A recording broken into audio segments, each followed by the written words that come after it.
Tá bom. Bom, então, boa noite a todos, né? É um prazer sempre retornar à nossa casa co-irmã e trazemos, como sempre, aquele abraço muito fraterno da casa de Eurípides. E assim que eu entrei aqui, eu fiquei sabendo, Miltinho, uma grande homenagem ao paizão, hein? Eu não sabia que ele tinha desencarnado. E o Gilberto talvez não saiba, né? Mas eu vou levar para eles o periódico aqui, o editorial.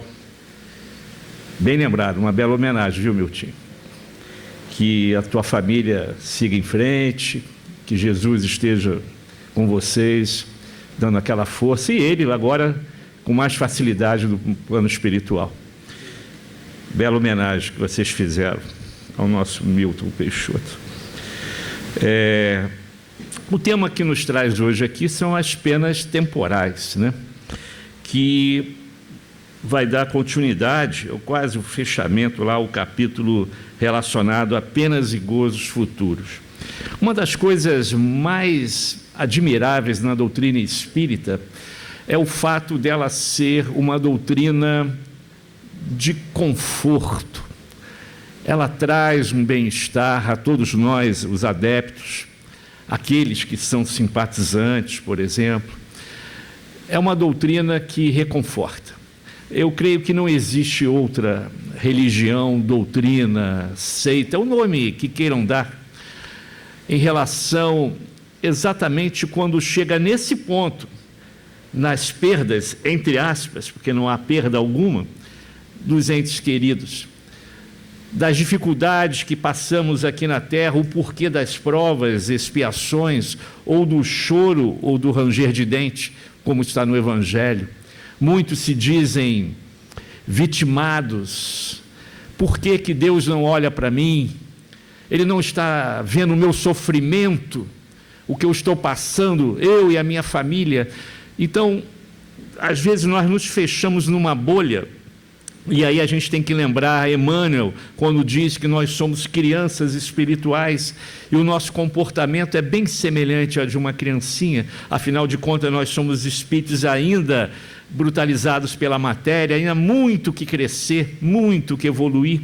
E às vezes nós agimos como crianças, né? Tolas e bobas, mal sabendo que fomos nós que pedimos a prova que estamos passando. Por isso que o estudo da doutrina espírita traz para cada um de nós a certeza que, devido à nossa fé ser raciocinada, uma fé lógica e de bom senso, nos traz a certeza de que tudo que acontece, nada é por acaso. Nada é por acaso. Inclusive as dificuldades que estamos passando.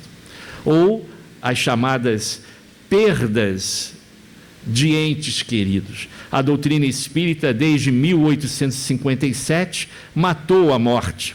E é outra consolação que nos traz, mostrando que esses amores estão vivos e continuam a nos amar na pátria espiritual, na chamada erraticidade. E é por isso que nós, cada vez que lemos as obras kardecianas, ficamos com o coração mais aliviado, na certeza que estamos sendo amparados, não estamos aqui sozinhos, por maior que seja a dificuldade, e para que alguns, assim dizem, em completa solidão. Não, nunca estamos sós. Muito antes da gente reencarnar, a gente faz um planejamento reencarnatório. E esse planejamento, ele é lido, é estudado pelo nosso mentor, nosso guia espiritual, nosso anjo protetor, anjo guardião, qualquer que seja o nome, e aí ele vai colocar o seu dedo e vai apontar, olha, isso aqui, de repente, você não vai dar conta. Essa prova que você escolheu, pela tua personalidade, pelo modo que você é de agir, você não vai conseguir vencer. É claro que quando nós estamos na erraticidade, quando nós estamos na pátria espiritual, a nossa vergonha é muito grande. Por quê? Porque os espíritos superiores, muito em grandeza espiritual e moral, muito maior do que a nossa, Quando eles olham para o nosso perispírito, eles sabem exatamente quem é o Marco Júver. Ninguém precisa falar nada para ninguém. Ele olha para o nosso perispírito e identifica ali a nossa situação moral. E devido a essa vergonha que nós passamos na erraticidade, muitas vezes nós queremos provas que nós não iremos dar conta assim que reencarnar, por causa da vergonha, querer passar logo por aquela dificuldade para tentar limpar a barra daquilo que nós fizemos de errado lá atrás. Mas acontece que muitas vezes os erros foram muitos, enormes, e não é em uma encarnação ou duas que a gente vai limpar a barra, não. E isso vai ser devagarzinho, que nem as prestações da Casa Bahia, a perder de vista. Erramos por atacado, mas nós resgatamos essas dívidas devagarzinho, conforme a nossa limitação. Aquela velha máxima que Jesus deixa para nós no Evangelho, que ninguém carrega um fardo maior que pode suportar, é a pura verdade. A gente só reencarna com aquela prova que a gente pode suportar. Portanto, muita atenção ao reclamar, ou então fazer aquela prece egoísta, né? Como se só nós existíssemos no planeta, só nós é que precisamos de ajuda e de proteção do nosso Pai. É uma prece egoísta, né? Temos que entender que cada um de nós tem sim, aquele pontinho, né, para ser trabalhado, aquela falta a ser resgatada. E às vezes precisamos de mais de uma encarnação para trabalhar só aquele erro, só aquela falta. E é por isso também, quando Kardec descreve aqui no capítulo 4, né, no livro 4, no capítulo 2, as penas temporais, a gente começa a refletir de forma racional, fugindo de outras religiões, de outros dogmas e de outras imposições religiosas que diz ou descrevem que só teríamos 3 caminhos para chegar no mundo espiritual: no céu, no inferno ou no purgatório. Por isso também a gente aconselha o estudo, não só a leitura, mas o estudo também do livro Céu e Inferno. Esse livro um pouco esquecido de Kardec, um pouco desconhecido do movimento espírita, deveria ser mais estudado. Kardec ali abre um leque de várias possibilidades, de escalas espirituais, onde nós nos encontramos ali. Ele abre um leque desde os espíritos mais brutalizados pela ignorância, até o mais puro. E a gente começa a ver a situação desses espíritos quando chegam na pátria espiritual. É um livro para ser realmente estudado em grupo, em equipe, para a gente discutir a situação de cada um deles, pela ótica doutrinária, pela lei de ação e reação. Ali nós vamos ver rainhas, condessas, mendigos, serviçais, vassalos e outros. E a gente se encontra ali, pela personalidade de como ele era na Terra, e a gente vai ver como é que ele chega no mundo espiritual. E ali a gente vai ver que as penas, entre aspas, porque Deus não castiga ninguém, as provas e expiações, ou essas penas que nós lemos aqui, é um reflexo daquilo que nós estamos passando na erraticidade, e pela vergonha do fracasso realizado no outrora, pedimos a permissão para reencarnar e passar novamente por aquele teste, que nem uma criança na escola. E se tivermos que repetir de ano, vamos repetir tantas vezes quanto for necessário até alcançar o sucesso. Não sei quantas encarnações nós tivemos, nem sei quantas ainda teremos apenas para sair desse planeta, que ainda é de provas e expiações. Portanto, temos muito que trabalhar, temos muito que perdoar e temos principalmente de praticar o bem, porque a outra máxima, essa de Kardec, fora da caridade não há salvação. E assim a gente pontuou alguns itens relacionados a algumas perguntas que Kardec fez aos amigos espirituais. E eu vou começar logo pela primeira questão, a 983, em que Kardec pergunta assim: o espírito que expia suas faltas numa nova existência não tem sofrimentos materiais, então é exato dizer que depois da morte a alma não tem senão sofrimentos morais? Aí os amigos espirituais respondem assim: é bem verdade que quando a alma está reencarnada, as atribulações da vida são para ela um sofrimento, mas não tem ela senão o corpo que sofre materialmente, porque essa prova pode se estender na erraticidade. E a prova moral, as dificuldades morais que atravessamos no mundo espiritual, na pátria espiritual, doem muito mais do que uma prova material física. Os Espíritos falam isso lá no livro que eu acabei de citar, Céu e Inferno, falam sobre isso também. Alguns espíritos que Kardec também convida na Revista Espírita para falar sobre o tema também, falam a mesma coisa. A gente não imagina o sofrimento moral, que parece que não vai terminar, e o espírito sedento da prece, sedento da ajuda, principalmente daqueles que ficaram na terra, é praticamente esquecido. Aliás, há pouco tempo,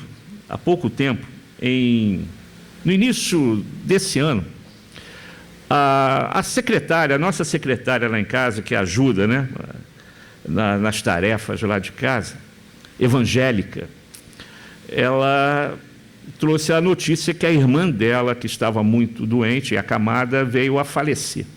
Então, eu pedi para ela o seguinte: então, me dá o nome da sua irmã, me dá o nome da sua irmã. Ela sabe que nós somos espíritas, mas ela, em relação a isso, leva numa boa, né? Sabe, nós respeitamos, né, a religião dela, e ela sabe que nós somos espíritas. Então, ingenuamente, eu pedi um nome. Me viu o nome da sua irmã, e ela falou assim: não precisa não. Mas ela estava atarefada, ela estava fazendo alguma atividade, ou preparando o almoço do meu pai. Ela estava fazendo alguma atividade, não precisa não. Então eu entendi que ela não queria atrapalhar a atividade dela, ou nos dar trabalho para a gente. Aí mais tarde eu repeti, né? Não, agora você pode me dar o nome da sua irmã? Não precisa não. Mas por quê? Porque ela morreu. E eu demorei um pouco para trabalhar essa frase dentro do meu cérebro, né? Porque eu conheço pouco das outras religiões, vou ser sincero. A gente estudando tanto a doutrina, se dedicando tanto à doutrina espírita, eu reconheço que eu não conheço profundamente, nem superficialmente, como eu deveria conhecer as outras religiões. Vou até procurar ler mais sobre isso. Mas em relação à religião evangélica, eu não sabia que morreu, acaba tudo, ele vai dormir e vai esperar o dia para ser despertado no dia do juízo final. Eu sabia que tinha um negócio desse, mas o pessoal acredita mesmo. Mas e a prece? No momento que mais precisa de prece, dos entes queridos, da família, da igreja, dos colegas da igreja, não. E eu fui no velório e foi outra surpresa. Quase que ninguém fala naquele que desencarnou, fazem preces de louvor a Deus, mas o espírito, ele não é lembrado. E eu saí meio cambaleante, vou ser sincero, porque eu não conhecia isso, foi uma surpresa. Então, simplesmente morreu, Deus toma conta dele e assim esquece. Foi um choque, eu não conhecia isso de perto, né? Mas a gente procura entender a postura religiosa, e tem outras religiões que são até mais complicadas, mas a doutrina ela é reconfortante nesse sentido, porque primeiro a gente sabe que ninguém morre, o espírito é imortal, Ele continua vivo e agora mais perto ainda da gente, nos auxiliando, nos intuindo para as coisas boas, nos aconselhando. Durante o sono, então, quando o corpo sai um pouquinho aqui da carne e vai lá no mundo espiritual, revivendo, né, os nossos entes queridos com muito amor e carinho. A doutrina nos ensina isso. E a prece sempre, né? Eles precisam muito, principalmente nessa fase de transição, eles precisam muito da nossa prece. Certa vez, escutei de um companheiro nosso, um palestrante que foi na nossa casa, falando que quando estamos nesse momento de transição, né, saindo do corpo somático, né, do corpo físico, e o perispírito indo para o mundo espiritual, ficamos como que adormecidos num leito hospitalar, em um hospital da espiritualidade, e enquanto nós estamos dormindo, ele nos falou, isso André Luiz também já nos reportou algo bem semelhante, que as preces que são enviadas para esse espírito, que no momento está adormecido, ficam arquivadas como se fossem uma caixinha, tipo um gravador de voz, que quando o espírito começa a despertar, os amigos espirituais dizem assim: olha só quem orou para você, e como se tocasse, né, aquele gravador, botasse o gravador para tocar, e ele sente o som vibrando no seu coração, inclusive com a voz da pessoa amada orando por ele. É extremamente reconfortante. Extremamente reconfortante saber que nós, no mundo espiritual, não fomos esquecidos, continuamos sendo amados por aqueles que ficaram aqui na Terra. É uma passagem interessante. E, claro, né, as penas, elas são exatamente voltadas para cada tipo de situação. Cada problema é um problema, cada dificuldade é uma dificuldade, e é assim que a sabedoria divina, que estamos longe de conhecer, muito longe de conhecer, vai saber dosar essas provas ou expiações de acordo com o nosso grau de capacidade moral ou espiritual no momento do reencarne. E aqui Kardec coloca uma coisa muito interessante: o homem que se crê feliz sobre a terra, porque pode satisfazer suas paixões, materialmente falando, né? É o que faz menos esforços para se melhorar. Então aí a gente vai entrar num outro problema, que é uma outra prova dificílima, e muitos podem não acreditar, que é a prova da riqueza. E Kardec deixa isso bem claro, que a prova da riqueza é muito mais difícil do que a prova da pobreza. É muito mais difícil. Inclusive, foi um dos pontos mais difíceis quando nós fomos trabalhar essa parte do Evangelho lá na Vila Sapê, com crianças extremamente pobres, carentes, em tudo que você possa imaginar. Trabalhar esse tema lá foi um desafio para a gente, os evangelizadores da nossa casa. Levamos 3 meses para estudar esse item do Evangelho. Porque se você chegar e dizer que a riqueza é uma prova, eles vão rir com aquele risinho no canto da boca, né? Como se dissesse para você: quer trocar comigo então? Então a gente tem que começar lá de trás, das encarnações passadas, mostrando que somos espíritos imortais, que estamos sempre reencarnando em situações diferentes, em ambientações diferentes, e hoje todos nós estamos nessa ambientação reencarnatória. Futuramente, com certeza, vai mudar alguma coisa, porque nós temos que passar por várias provas, vários testes. Se já não aconteceu lá atrás, vai acontecer lá na frente. As duas coisas, a prova da riqueza e da pobreza. E nós temos que sair vitoriosos.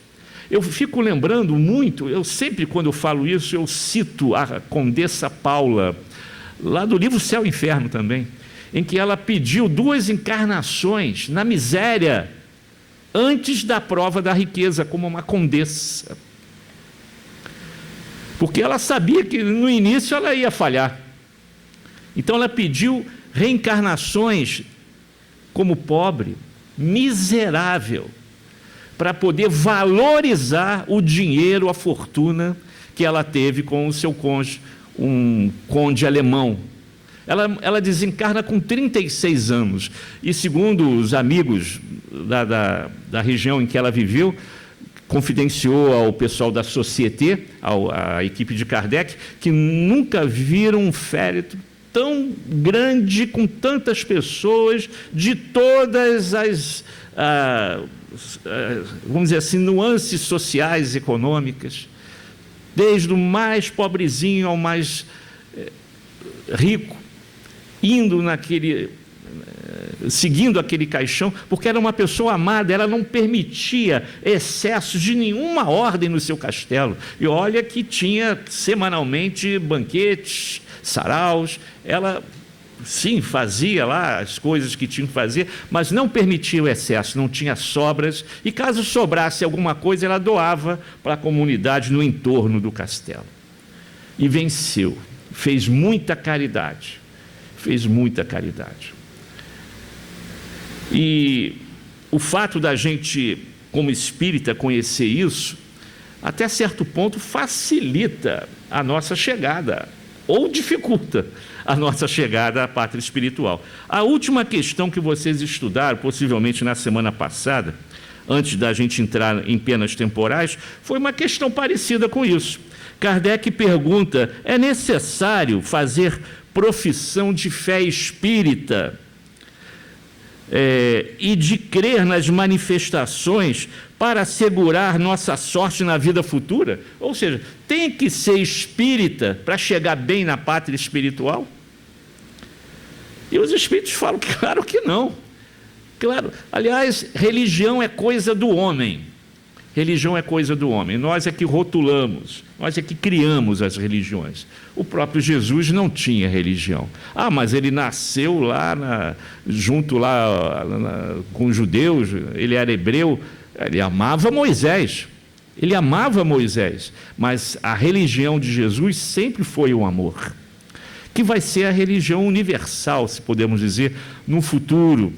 Depois de um planeta de provas e expiações, quando chegar num planeta de felicidade, aí nós encontraremos um ecumenismo verdadeiro, baseado no amor e no respeito ao próximo. Essa é a religião de Jesus. Nós aqui rotulamos. E, dependendo da tua situação, de como você é aqui como espírita na Terra, as coisas podem se complicar para você, porque também existe aquele negócio, muito vai se cobrar daquele que sabe mais um pouquinho. Então, quem sabe mais um pouquinho vai ser cobrado mais. Então, se a gente chega lá, eu sou espírita, a situação pode ser complicada. Mas os amigos espirituais dizem assim: a crença no espiritismo ajuda a melhorar-se, fixando as ideias sobre certos pontos do futuro. Em outros trechos, lá também no livro dos Médiuns, né, e até no Evangelho, nós vamos ver que a situação do espírita fica mais confortável ao chegar na pátria espiritual, porque ele já conhece o processo, ele já conhece os procedimentos. Então, mas isso não garante nada. Eu sou espírita, eu vou direto lá para as comunidades mais evoluídas, não tem nada a ver. Isso tudo está ligado à sua postura como espírita cristão que nós somos. É o fazer aqui na Terra. E não adianta conhecimento. Se a gente não realizar, se a gente não colocar a mão na massa, tudo vai ser perdido.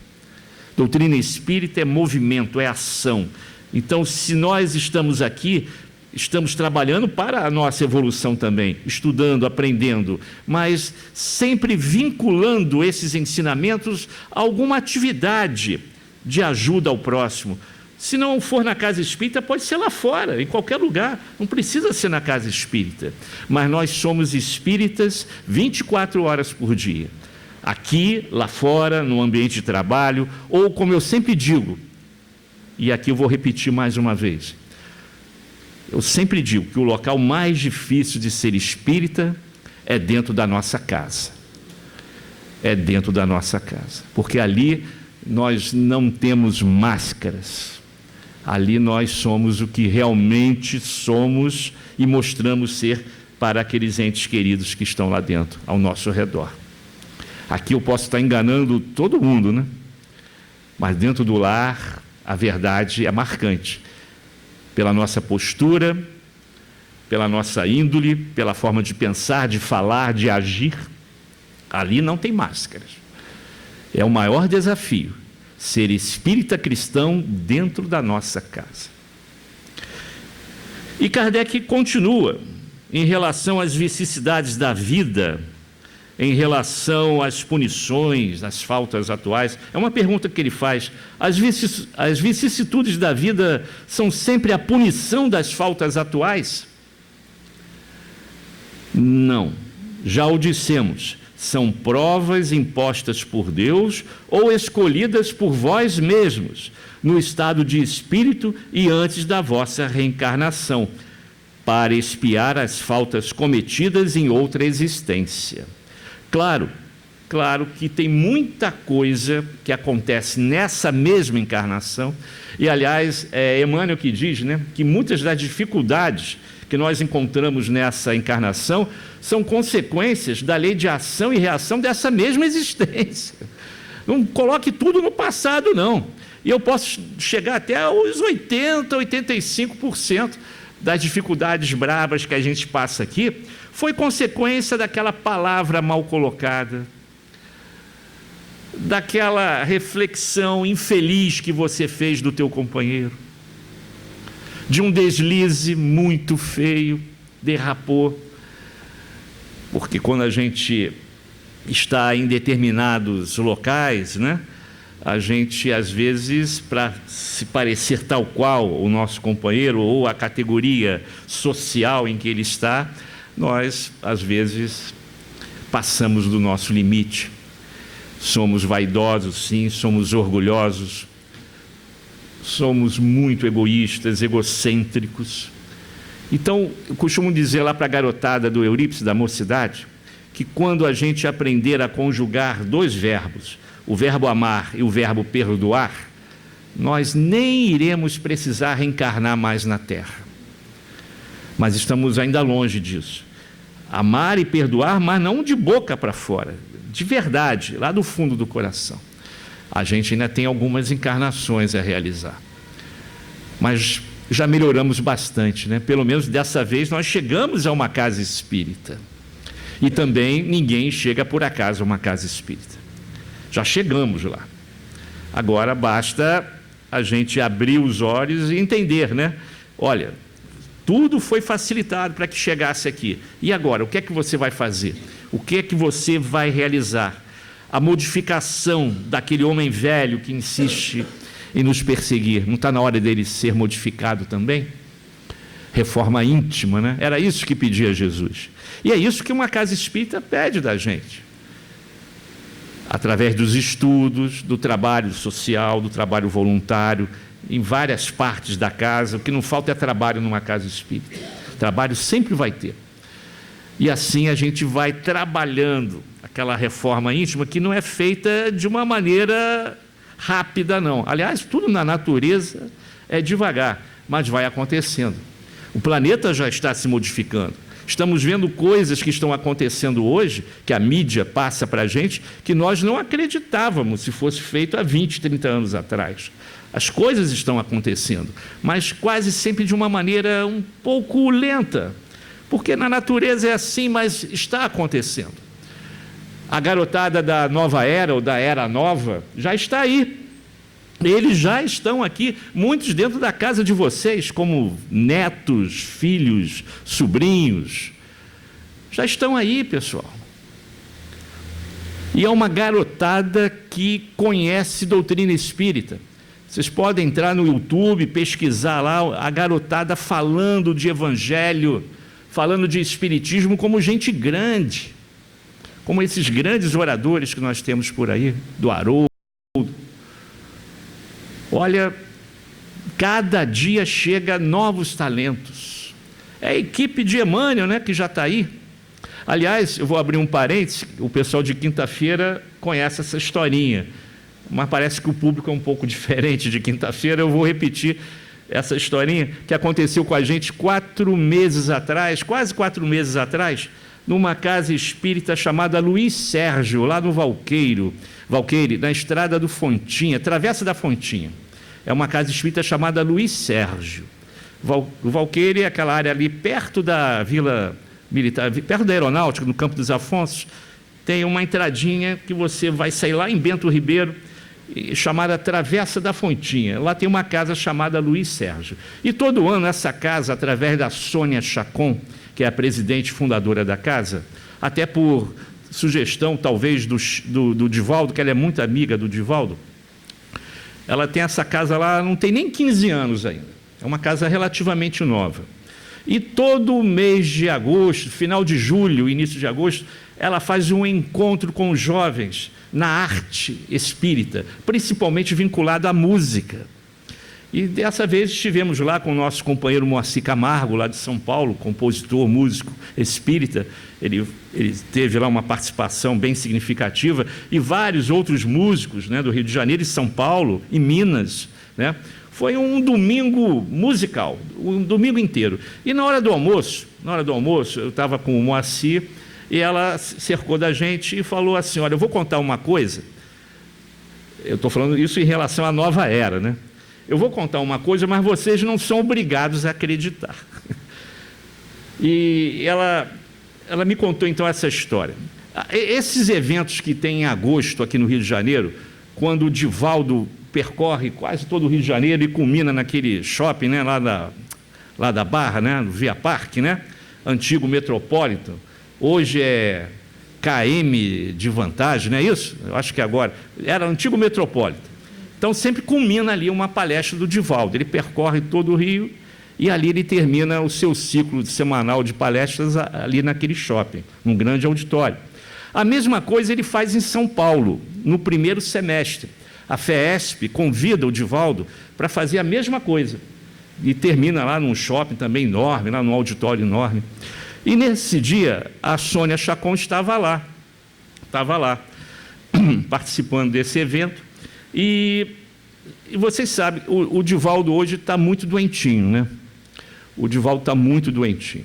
E não se assustem se vocês virem ele entrando no palco em cadeira de rodas. Tem dias que ele é carregado em cadeira de rodas e faz agora a palestra sentado. Ele não consegue mais ficar em pé, aqui como eu estou agora. Ele faz quase sempre sentado, né? De vez em quando ele levanta e tal, mas ele está muito doentinho. Então, no final da palestra, ele vai autografar os seus livros, né? Como ele faz aqui também. E vocês sabem que a fila é quilométrica, né? Quilométrica. Depois de uma hora autografando os seus livros, Joana de Ângeles aparece na frente dele, como se o Divaldo estivesse aqui, ela apareceu na tua frente ali. Joana de Ângeles aparece na frente dele e diz assim: Divaldo, você nem percebeu, né? Aí o Divaldo, com aquele olhar espantado: o quê? O que foi? Você nem percebeu, né? Emmanuel passou aí e pediu um autógrafo para você. Vocês sabem que Emmanuel hoje é um jovem, né? Com seus 16 anos, 15 anos, por aí. Ele passou na mesa e pediu o autógrafo no livro que ele comprou do Divaldo. Aí Divaldo retornou o olhar para Joana. Isso a Sônia contando, você ri muito, né?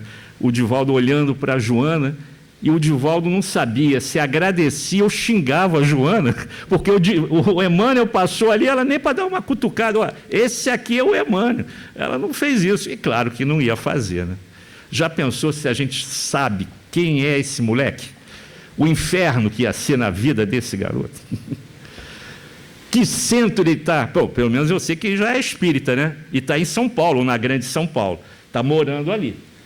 E na hora certa, ele vai aparecer.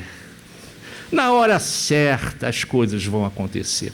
Usando o mesmo material que ele já enviou pelo lápis do Chico. O material é dele. Ele vai usar o mesmo material. Mas na hora certa, tudo vai acontecer. Mas ele já está no meio espírita. Isso é legal. Ele é um jovem, como esses que eu falei, que todo dia aparece um, é um jovem que já está pronto, aí, quase pronto para o trabalho. Na hora certa, a espiritualidade vai dizer. E é claro que Joana não ia falar nem para o Divaldo. Ó, esse garoto aí é o Emmanuel. Nem para o Divaldo ele falou. Mas eles estão aí, pessoal. Já estão se preparando para formatar o Brasil como coração do mundo, pátria do Evangelho. E é uma batalha difícil, mas nós vamos chegar lá, porque Jesus já falou que nós seremos. Difícil por quê? Porque as mensagens que estamos recebendo, não só na nossa casa, e eu trago também de outras casas espíritas, até da CERJ também, uma atenção muito especial para o nosso culto do lar, pessoal. Nós espíritas estamos deixando de lado, ou não estamos dando a importância devida ao culto do Evangelho do lar. Vamos reforçar, porque, segundo a espiritualidade amiga, as dificuldades virão dentro da nossa casa, por aquelas pessoas que nós amamos, que muitas não estão interessadas na doutrina, não pensam como a gente, né? E o maior desafio dos irmãos inferiores é destruir as casas espíritas. Isso está bem claro. Divaldo já falou isso várias vezes. É acabar com a casa espírita. E isso não é fácil, não é chegar aqui e dizer, vou fechar as portas. Nós sabemos que quem compõe as casas espíritas são entes encarnados e desencarnados. E vamos supor que o encarnado é como uma varetinha, e que junto é difícil de quebrar, mas separado é muito fácil de quebrar aquela vareta. E é por aí que eles vão, então, articular o processo de destruição, vou tentar pelo menos, né?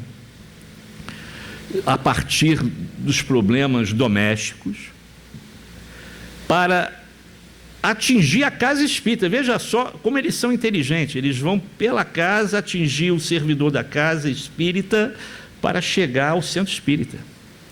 Então, muita atenção, não entre em discussões tolas e bobas, vamos manter o equilíbrio dentro do lar, no ambiente profissional também, porque é um momento em que eles estão completamente desesperados. A mensagem diz claramente que a gente tem que estar atento, vigilante e estudando o Evangelho, lendo o Evangelho, todo dia, se possível. Faça o seu culto do lar, sim. E, se possível, 2 ou 3 cultos na semana. Eles afirmam assim. Ou então leia o Evangelho, sempre que puder. Eles são muito inteligentes e a gente tem que estar atento a isso. Bom, outro item aqui que me chamou a atenção foi aqui, ó. Continuando aqui a resposta das dificuldades. Eu vou ler a resposta completa. A pergunta era assim: as vicissitudes da vida são sempre punição às faltas atuais? Vamos ler a resposta completa. Não, já o dissemos. São provas impostas por Deus ou escolhidas por vós mesmos no estado de espírito e antes da vossa reencarnação, para expiar as faltas cometidas em uma outra existência, porque jamais a infração às leis de Deus e, sobretudo, a lei de justiça fica impune. E se não é nesta vida, será necessariamente em outra. E por isso aquele que é justo aos vossos olhos frequentemente está marcado pelo seu passado. Muitas vezes, isso já aconteceu com certeza com vocês. Olha só, ele fez tanto mal, cometeu tantos erros e está livre. Não foi punido, não está preso. Olha como é que ele está, alegre e faceiro. Essa ótica, essa interpretação é feita pela justiça do homem.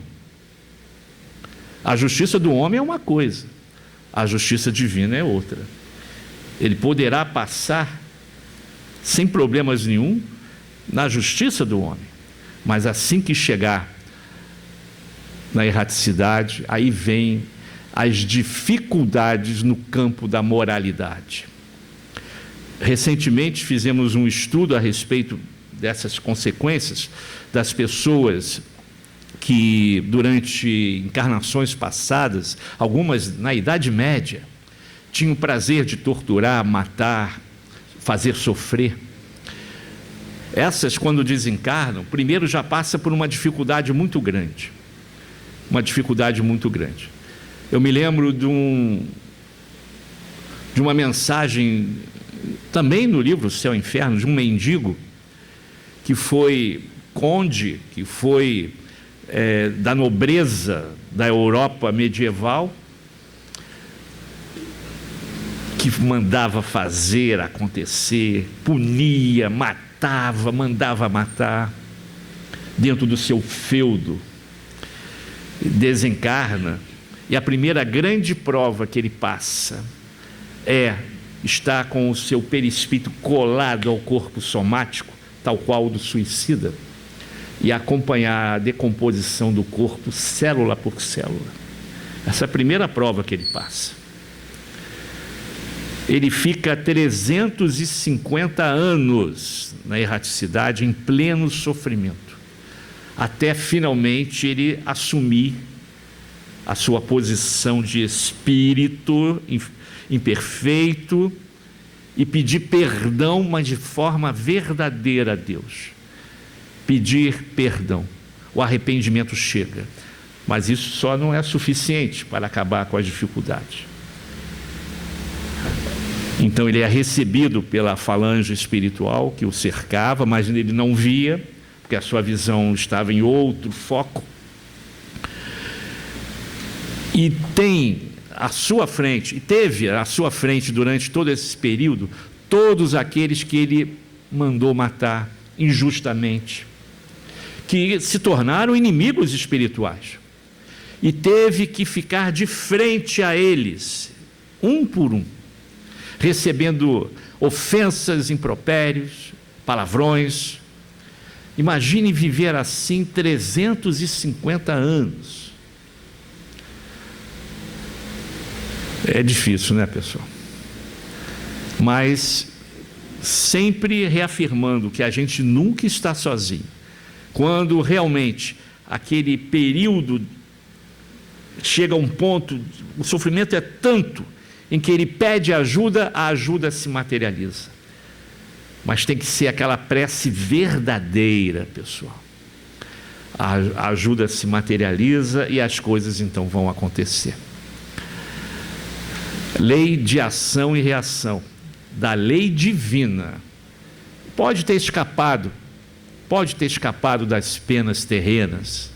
E muitos de nós, ao ler uma manchete no jornal, ouvir na rádio, na televisão, nas mídias, sobre o momento atual do nosso país, muitas vezes nós caímos nessa armadilha e dizemos assim: mas onde está a justiça? Ela chega, não na velocidade que nós desejamos e nem pelas leis que nós desejamos, mas ninguém fica impune à lei de Deus. Aliás, nós temos que valorizar mais o nosso país. Isso é uma outra recomendação que veio agora, recentemente, no dia 15 de novembro. Recomendação dos amigos espirituais que possamos abrir o nosso coração para a nossa pátria, Brasil, coração do mundo, terra do cruzeiro, pátria do Evangelho. Nunca se falou tão mal do nosso Brasil, né? As pessoas falando mal. A gente vê lá fora cidadãos que moram em outros países falando bem, destacando as coisas positivas. Nós temos que perder o hábito de falar mal do nosso país. Vamos colaborar com Ismael, esse grande comandante que coordena todos os espíritos que chegam ao nosso país. E que nós pedimos para vir para cá, né? Nós pedimos para reencarnar aqui, porque nos disseram e acertaram que aqui seria a Palestina rediviva. E nós que estamos marchando, às vezes, contra as verdades divinas, isso porque somos espíritos imortais, desde a Palestina, possivelmente, estamos por aí, batendo cabeça, subindo e descendo montanhas, procurando a verdade, errando muito no nosso passado delituoso. Então a gente encontra uma esperança nesse país, e que Ismael está aqui no comando, e recebe cada um de nós com muito carinho, com muita ternura. E de vez em quando a gente vê algumas coisas que não dá para entender, como teve a coisa de um ano atrás, um boom de querer sair do Brasil, ir para a Europa, buscar cidadania portuguesa, espanhola, hashtag vou para Portugal, né? Mas você sabe que esse pessoal que foi para lá tentar uma boa vida, vocês sabem que a maioria já voltou? Voltaram, pessoal. Não é tão simples e fácil como fizeram na propaganda, não. Estão de volta aí, sem nada no bolso. E é uma coisa assim estranha, você pediu para reencarnar aqui, num momento melhor da tua vida profissional, da tua carreira, você sai, no momento que você poderia amparar o país, ajudar na profissão que seja, e sai para tentar uma melhora na vida material. Alguma coisa está estranha aí, né? Isso é papo de espírita, tá, pessoal? Que quem não é espírita não vai entender isso que a gente está falando aqui. Porque a gente pede para reencarnar. A gente está na família certa, na cidade certa, na ambientação correta. Nada é por acaso. Nada é por acaso. Usou a lábia para o mal, o cara chega, que tal você ser professor, hein? Encaminhar a garotada para um caminho nobre, ensinar a garotada o caminho do bem. Que tal ser professor? Ah, tá, mas não só isso, que tal ser evangelizador também? Aí as coisas já vão ficando mais complexas, né? Já é professor, que já é uma prova, já é evangelizador, mas eu vou ajudar Jesus, vai. Mas, olha, você vai ter que reencarnar na Praça Seca, e vai ser botafoguense. Aí é expiação, né, pessoal? Aí é expiação, aí não é prova, não. Aí é expiação mesmo. Não tem jeito. Então a gente sabe que está no lugar certinho, chegou lá naquele horário, né, para trabalhar, bater ponto, como você combinou na erraticidade. Nada está fora dos eixos. Pode ter certeza disso. E quando a gente vê aquelas pessoas reclamando de tudo e de todos, tudo está ruim, tudo está errado, nada está bom, talvez seja falta de fé. Talvez seja falta de fé. A gente pode hoje na rua ouvir assim, a gente está no fundo do buraco, no fundo do poço. Nunca tivemos tão mal como estamos agora. A gente pode ouvir isso lá fora de qualquer pessoa, menos de um espírito espírita cristão. E nem passar essas coisinhas no WhatsApp, replicar as brincadeiras, às vezes de mau gosto. Porque foi por aí, eu já até comentei isso aqui certa vez, foi por aí que os irmãozinhos inferiores mais inteligentes usaram o WhatsApp, que é ferramenta do demônio, para, na época das eleições, destruir os grupos espíritas. Eu estou falando só da casa espírita. Hoje, várias casas espíritas estão aí catando os caquinhos do que aconteceu nas eleições, porque um tinha preferência pelo candidato A, B, C, do partido A, B, C. E isso chegou nos grupos de WhatsApp chamados grupos de evangelização, grupo mediúnico. Que é isso, pessoal? Abriu porteira os nossos amiguinhos, eles não são bobos, quem acha que o obsessor é bobo, está enganado. Eles usaram muito bem essa ferramenta. E está aí, tem companheiros que saíram, não da casa espírita, do movimento espírita, por causa disso. Nós permitimos, abrimos a porta porque somos nós que convidamos os obsessores a adentrarem na nossa vida. Eles estão lá fora, passeando e tal. A gente é que chama, pelos nossos pensamentos, pelo nosso hálito mental, como diz André Luiz, pelas vibrações. É um imã, é magnético isso aí, pessoal. E eles sentem, opa, aquela casa é excelente, olha, eles brigam todo dia, olha que beleza, vamos para lá. E bebem muito, vamos para lá. Então, antes de botar culpa no obsessor, vamos analisar as nossas faltas, que, como ele diz aqui, muitas são realizadas desta mesma vida. As complicações dificílimas que às vezes acontecem, pode ser alguma coisa lá do passado delituoso, até tem, mas 80%, 85% dos problemas fomos nós que criamos nessa mesma encarnação, por invigilância. Então, pessoal, estamos no momento exato de transição planetária, de separar, né, o joio do trigo, de trabalhar para justificar, quem sabe, uma nova encarnação, pelo menos aqui na Terra, para dar continuidade à nossa evolução. E vamos ter a certeza que as coisas vão melhorar, porque esses espíritos que fazem o mal, que desejam o mal, que fazem o mal por prazer, esses não mais irão reencarnar aqui. E dará espaço para essa turma, dessa garotada do terceiro milênio, que está chegando aí, que já estão aí e virão em maior quantidade. Os ruins vão sair e esses espíritos amigos vão chegar para nos ajudar. Então, que possamos, quem sabe, numa outra experiência terrena, estar aqui na Terra. Mas, para isso, temos que contribuir de alguma forma. Não só pelo conhecimento, pela intelectualidade, pela leitura. Não. Arregaçar as mangas e trabalhar. Ainda temos muitas oportunidades de trabalho. É só procurar o dirigente da casa que ele vai te falar. E, repito, não precisa ser só na casa espírita. Pode ser lá fora também. O nosso tempo já está terminando.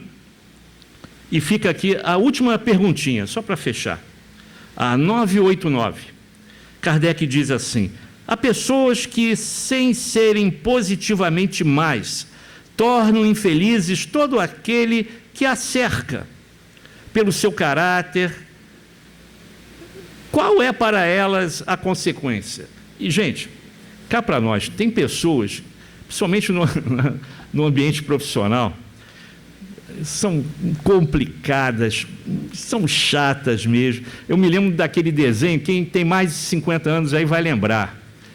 Ó dia, ó azar, Oliver Hard. A garotada nem sabe o que a gente está falando, mas tinha uma hiena e um leão na antiga TV Tupi. Ó dia, ó azar, ó vai chover, ó vai fazer sol.